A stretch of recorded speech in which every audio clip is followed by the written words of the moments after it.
turn to sleep in Mama's bed, Taiwan crawls into the space between us. He holds his bottle with one hand and puts the other hand on my face.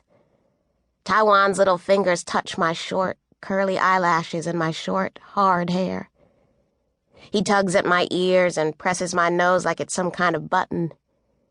He giggles and gurgles while he's doing all this, and I just lie there, smiling at him. Happy I got at least one person in this world who thinks I'm beautiful. Worth touching, worth smiling at. After Taiwan falls asleep, I stroke his soft baby hair and wish I could take him somewhere far away from here. I wish he didn't have to grow up like I did, here in this building where drug dealers stand out front all day, and the super doesn't fix anything like he's supposed to, and the porter won't clean stuff up but leaves vomit and empty bottles and chicken bones on the stairs.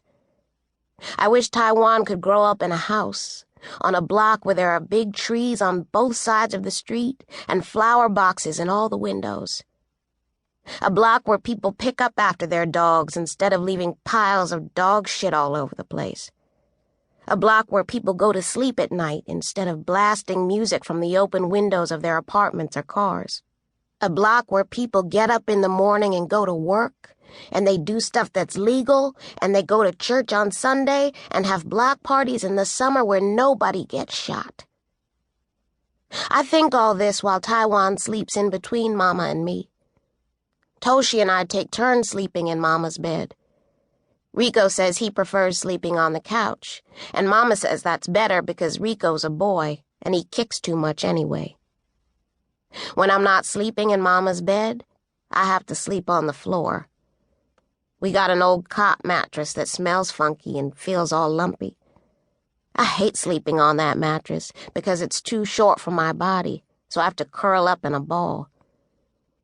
Rico's supposed to switch with me, but he never lets me sleep on the couch. So every other night I curl up on the floor and pull a blanket over me to keep the roaches out. Abuela would cry if she knew we were living this way. So even though I miss her, I'm glad she went back to Panama. Sometimes I wonder if she ever found my father there. We think that's where he went. Mama says Papi couldn't handle the way black folks are treated here in the States. He wanted all of us to move back there with him, but Mama said no. Mama's not from Panama. She's American. She said she didn't want us growing up in a third-world country where people go hungry and die of diseases, where folks live without clean water and electricity. I don't blame her for feeling that way, but sometimes I wish she had said yes. I think about the way we're living here, and I think the first world isn't all that great. Mama tries to do what's best for us, but it's hard 'cause she's all alone. When Abuela lived with us, she used to do all the cooking and the laundry. My grandmother always made sure the house was neat and tidy by the time Mama got home from work. She kept us neat and tidy, too. Abuela didn't speak much English, but she still didn't take no lip. If any of us kids ever got out of line, Abuela was real quick to beat our behinds. But I still loved my grandmother. Once Papi left, it got harder and harder to remember what he was like.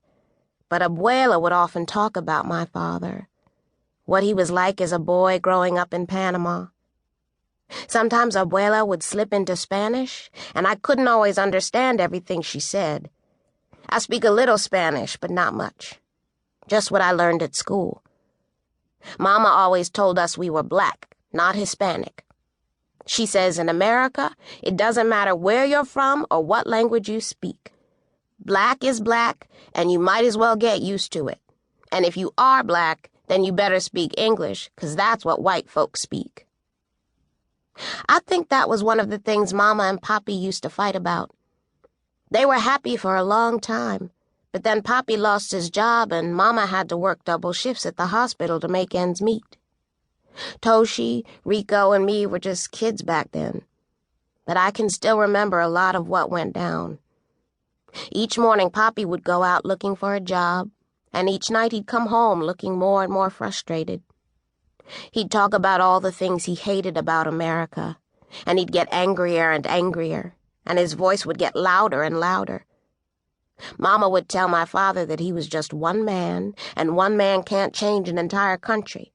And Poppy would say, in America, a black man can't even be a man. Poppy didn't like it that Mama worked so much. But if Mama hadn't worked so hard, we wouldn't have been able to eat or pay rent. Mama would get real quiet when she tried to explain this to Poppy. She didn't want him to feel bad about losing his job. She'd tell Poppy the same thing she's been telling us kids all our lives. Don't worry, baby. Trouble don't last always. But Poppy would get mad anyway. Sometimes he'd throw things against the wall. One time he even hit Mama. That was more than 10 years ago, but I can still remember the sound of my father's palm slapping my mother's face.